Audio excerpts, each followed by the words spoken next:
I'd like to invite to the stage Michael Steltzer, the former chairperson for Democrats Abroad Berlin.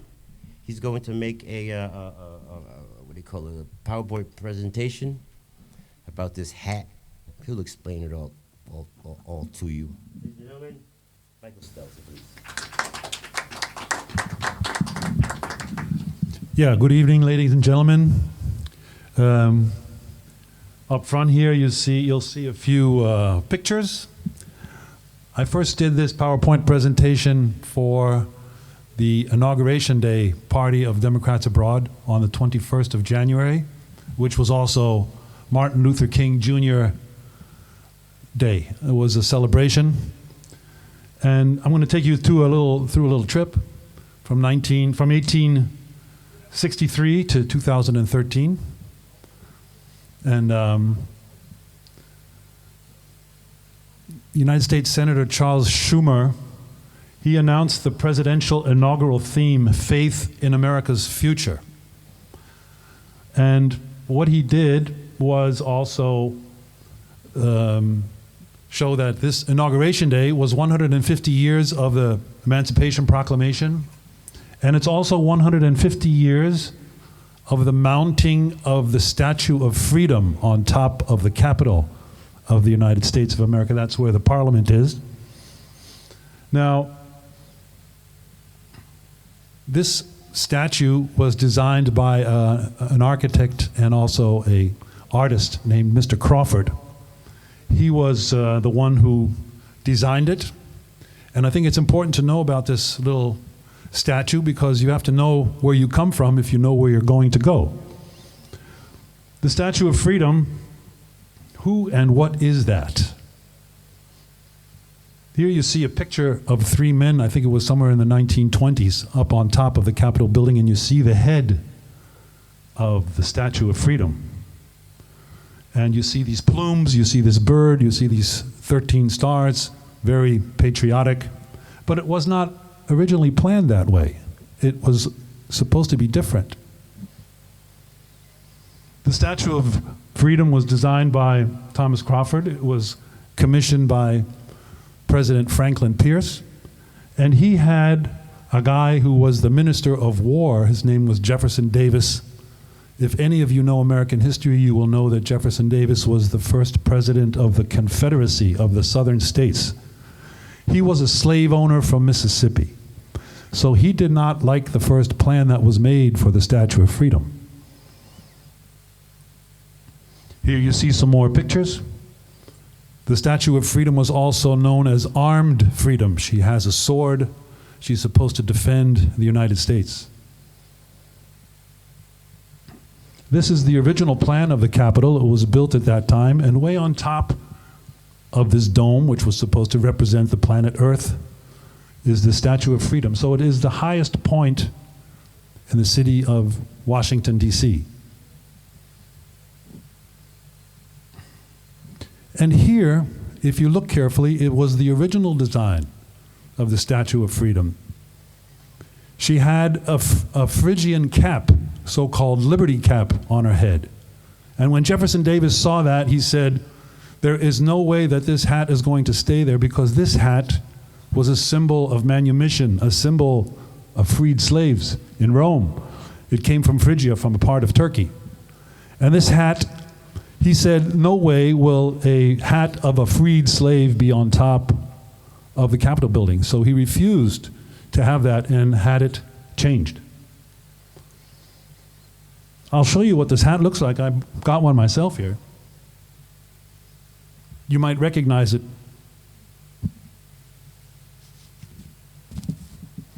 It looks like a schlumpf hat, doesn't it? Sort of.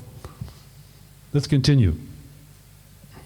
The Phrygian hat is a symbol of freed slaves. It was a symbol of liberty during the French Revolution, and it's a symbol of the crest of the United States Senate.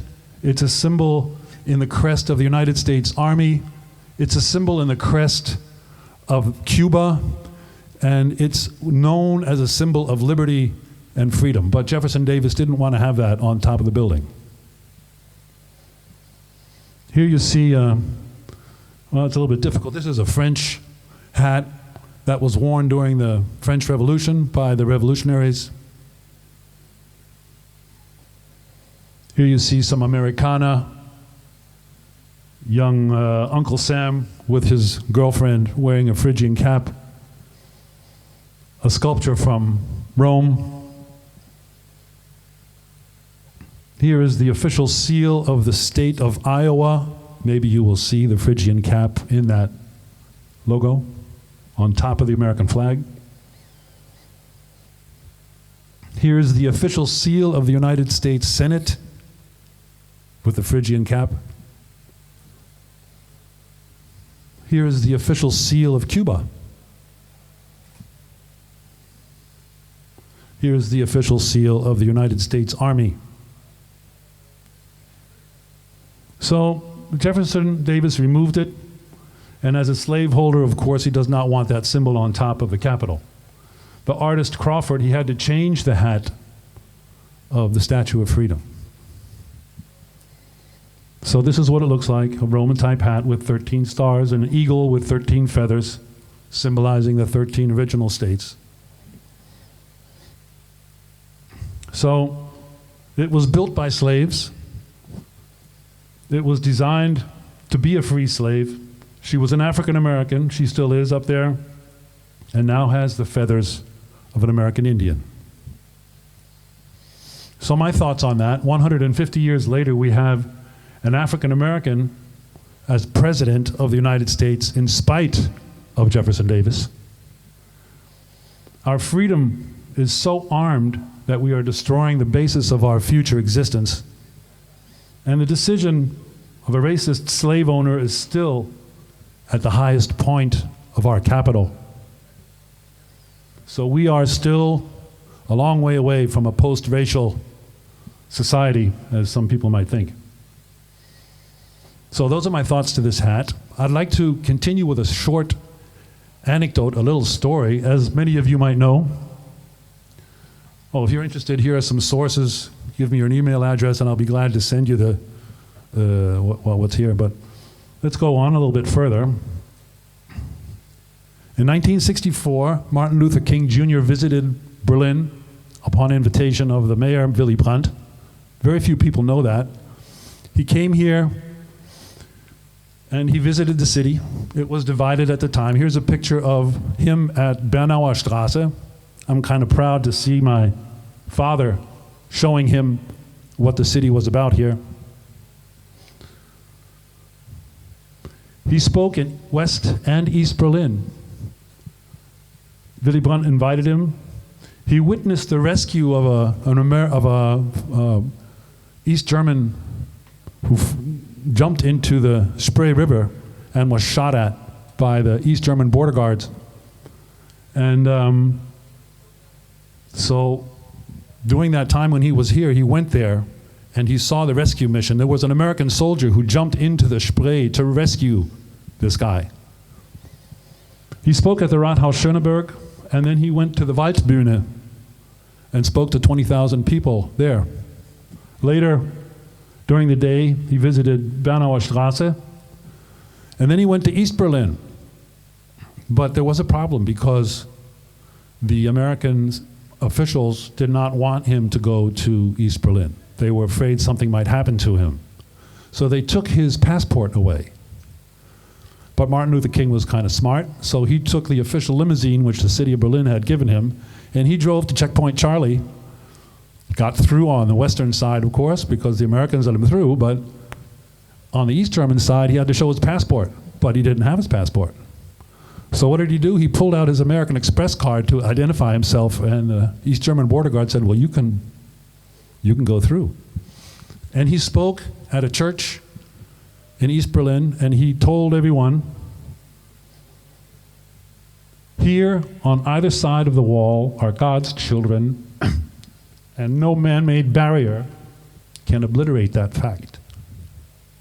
So he was speaking for the unity of our people here and everywhere. Here is a plaque which reminds us of his visit in Berlin. It's very close to Friedrichstraße. It's at a hotel which is now there. It used to be a hospice. And so you can see Martin Luther King Jr.'s signature out on the front of that hospital.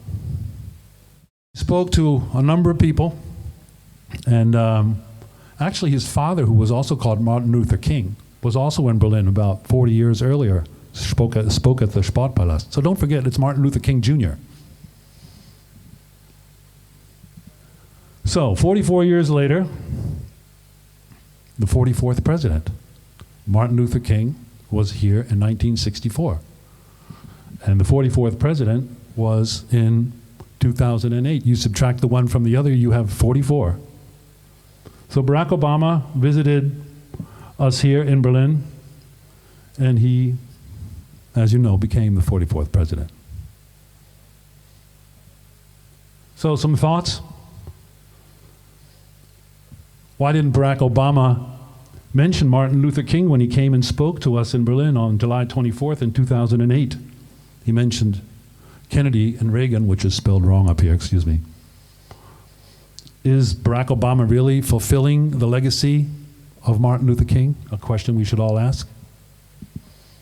And is Martin Luther King's sermon 1 year before his assassination, a time to break silence, which linked poverty with war, also relevant today? So thoughts to continue about Martin Luther King and what he means. His fight is not over. Thank you.